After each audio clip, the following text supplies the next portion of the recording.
Դուք եք ինձ հիմա խոչընդոտում, որպեսզի ես իմ հատարկ հարցազրույցը տամ դուրս եմ գալիս։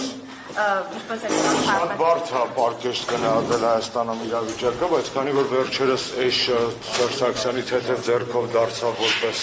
քաղաքական դերմինաբանություն, այսպես ասենք, Ադրբեջանում եւ Թուրքիայում էշին ոչ ավանդական եղանակով են ուզում օգտագործել, Բրյուսելից այդ էշին ասում են էշ մի սատկի գարուն կգա, Վաշինգտոնում էշը պահանջարկ չունի, Մոսկվայում էլ տրամադրությունից կախված կամ իշակ են ասում կամ օսլիկ։ Այս Հայաստանի։ Ցեղասպանության հարցի վերաբերյալ գնահատական Ամոթի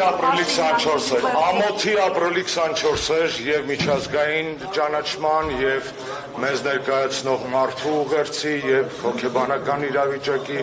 խայտարակ վիճակ էր։ Եվրամիության հանձնակատարը Կալլասը գնում է Բաքու այսօր։ Ավելի տխմար օր գտնել եւ գնալ Բաքու դժվար էր պատկերացնել։ Կհիշեք Եվրամիությունից ով է Բարձրայչյան Պաշտոնյան, որ ցավակցեց մեզ երեք։ Ոչ մեկ։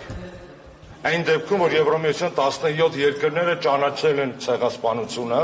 իսկ ՍԵՊԱ-ով ամրագրված է 6-րդ հոդվածով, որ կողմերը պարտավոր են ցեղասպանության հանցագործության դեմ միասնական պայքարել։ Շնորհակալություն։